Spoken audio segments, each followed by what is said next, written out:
Aquí estamos de vuelta con más de Revirados. Bien, comenzamos hablando de este tema trágico que tiene que ver con lo del equipo chapecoense, y acerca de este y otros temas más nos va a hablar nuestro compañero de la redacción de El Territorio.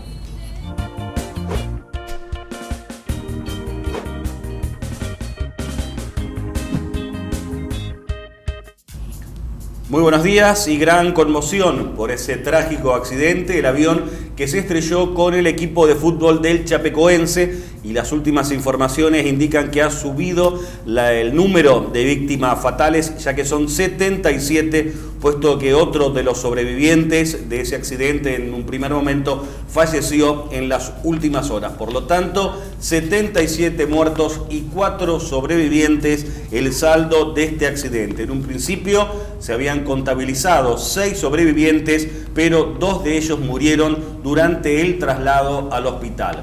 Los sobrevivientes son una azafata, un periodista y 2 jugadores del Chapecoense, Alan Ruschel y Jackson Ragnar Follman. El avión se estrelló cerca de Medellín, Colombia, esta madrugada. Iban a bordo 81 personas, 72 eran pasajeros y los otros 9 tripulantes. Los pasajeros eran los integrantes del equipo de fútbol brasileño Chapecoense, directivos de ese club y periodistas que los acompañaban. Viajaban para disputar el partido de ida de la Copa Sudamericana ante el Atlético Nacional de Colombia. Es la primera vez que ese modesto club llegaba a la final de la Sudamericana y lo había logrado tras eliminar en semifinales a San Lorenzo. También había jugado en instancias previas contra otro equipo argentino, contra Independiente, a quien eliminó por penales. El avión había partido de Brasil, hizo escala en Santa Cruz de la Sierra, Bolivia, y su destino era Medellín, Colombia. El vuelo se declaró en emergencia por fallas eléctricas a las 10 de la noche de Colombia, es decir, la medianoche en Argentina. Instantes después se estrelló en una zona montañosa de muy difícil acceso en Cerro Gordo, entre los municipios de La Ceja y La Unión, en el departamento de Antioquia, Colombia. Era un vuelo charter de la empresa Lamia, que solo tiene esa aeronave y que iba a incorporar en estos días un segundo avión. La aeronave estrellada es un British Aerospace 146 que hizo su primer vuelo en marzo de 1999 y que perteneció a varias empresas. Este avión trasladaba habitualmente equipos de fútbol. Por ejemplo, en esa misma aeronave viajaron el propio Atlético Nacional, que iba a ser el rival mañana del Chapecoense, y también lo utilizó la selección argentina hace 2 semanas desde Buenos Aires a San Juan para jugar el partido contra Colombia por las eliminatorias para el Mundial de Rusia. Brasil declaró 3 días de luto por esta tragedia que, insistimos, dejó 77 muertos y 4 supervivientes. Ahora la responsabilidad caería entonces ante quienes se encargan de la seguridad del avión. De las verificaciones técnicas previas, dicen que se había realizado como es habitual, como indica el protocolo, y que no habían señalado ninguna anomalía en la aeronave, pero como decíamos, a poco de llegar a destino declaró fallas eléctricas el avión y poco después se estrelló. Se dice que además se estrelló sin combustible al parecer a bordo, pero es habitual ante problemas la maniobra de deshacerse del combustible para intentar mitigar la tragedia. Las causas exactas de este siniestro todavía, por supuesto, están por determinarse. Cambiamos ahora de tema, nos vamos a Cuba, país que está despidiendo los restos mortales del líder de la revolución, de Fidel Castro, y que está viviendo toda una semana de homenajes. Se está cumpliendo hoy la segunda jornada de esta semana dedicada a Fidel Castro, padre de la Revolución Cubana. Esta jornada comenzó con un nuevo acto de recogimiento en la histórica Plaza de la Revolución de La Habana. Además, los cubanos desfilan esta mañana por el memorial del héroe nacional de la independencia, José Martí, frente a los retratos de Fidel. En la misma Plaza de la Revolución tendrá lugar esta tarde una ceremonia a la que están invitados los diplomáticos acreditados en La Habana y los mandatarios extranjeros. La izquierda latinoamericana será la más representada en este acto, con los presidentes de Ecuador, Rafael Correa, de Bolivia, Evo Morales, de Venezuela, Nicolás Maduro, y de Nicaragua, Daniel Ortega. Pocos presidentes de otras partes del mundo respondieron a la invitación. Tal es el caso del presidente de Estados Unidos, Barack Obama, quien comunicó que no concurrirá a los funerales. Esto a pesar de ser el gran defensor del histórico acercamiento a fines de 2014 entre los dos enemigos de la Guerra Fría. Ayer, centenares de miles de cubanos rindieron homenaje a su expresidente, mientras que en toda la isla muchos firmaron los registros en los que juran conservar la herencia socialista de Fidel Castro.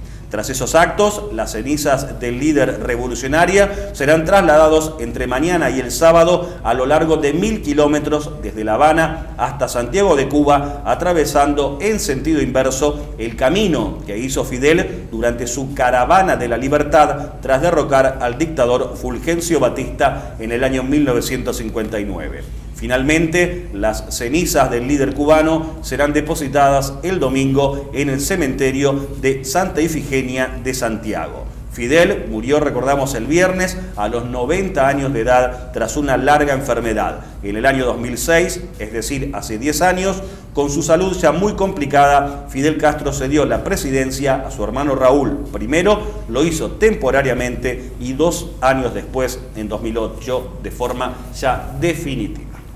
Nos vamos ahora a Colombia. Lo que tengo entendido es que el Partido Comunista de Cuba es el que termina eligiendo a quién es el presidente de Cuba según el sistema interno que tiene, más allá de lo que se dice de que fue Fidel Castro el que cedió la presidencia a su hermano. Es el partido mismo el que elige el presidente de Cuba. Es el partido quien elige el presidente, ese es el mecanismo electoral, por decirlo de alguna manera, que hay allí, pero evidentemente digitado hasta ahora por el fallecido líder cubano Fidel Castro, padre de la revolución. Deseamos que cambiemos de tema, nos vamos ahora a Colombia, donde continúa el intento por sellar la paz definitiva y por lograr un acuerdo en torno a esta cuestión. Recordamos que había fracasado un primer intento y ahora se ha sellado un segundo acuerdo de paz entre el presidente colombiano Juan Manuel Santos y la guerrilla de las FARC. Un nuevo acuerdo que incorpora modificaciones al primer acuerdo que había sido rechazado en un plebiscito hace 2 meses, concretamente el 2 de octubre, en el cual la ciudadanía rechazó aquel pacto. Pero este nuevo acuerdo no será sometido a un plebiscito a diferencia de aquel. Este nuevo acuerdo de paz solo deberá contar con la aprobación legislativa. Se estima que esta semana será ratificado por la Cámara de Diputados de Colombia. El nuevo texto fue firmado el jueves pasado por el presidente, como decíamos, Juan Manuel Santos, y el líder del grupo guerrillero, Rodrigo Lodonio. El nuevo texto incluye varias modificaciones planteadas por la oposición, pero no obstante, esos opositores encabezados por el expresidente Álvaro Uribe también rechazan este nuevo acuerdo. Y quien sigue dando mucho que hablar, como no puede ser de otra manera, es el presidente electo de Estados Unidos, Donald Trump, con polémicas y también con decisiones. Concretamente, Donald Trump ha anunciado la incorporación de 2 mujeres a su gabinete. Una de ellas es la actual gobernadora de Carolina del Sur, Nikki Haley, quien será la nueva embajadora de Estados Unidos ante las Naciones Unidas. Esta designación causó sorpresa, ya que esa mujer se destaca por sus campañas antirracistas, fue muy crítica de Donald Trump durante la campaña electoral y en las primarias republicanas apoyó al otro candidato, a Ted Cruz. Su nombramiento podría contribuir a aliviar las tensiones después de una campaña muy dividida, y de allí la decisión, se cree, de Trump de haberla incorporado a su gabinete. Otra mujer para el gabinete de Trump es Betsy DeVos, quien será secretaria de Educación. Esta mujer fue presidenta del Partido Republicano en Michigan e integra una fundación que promueve las escuelas autónomas con subsidios del Estado. Ambos nombramientos requieren el aval del Senado.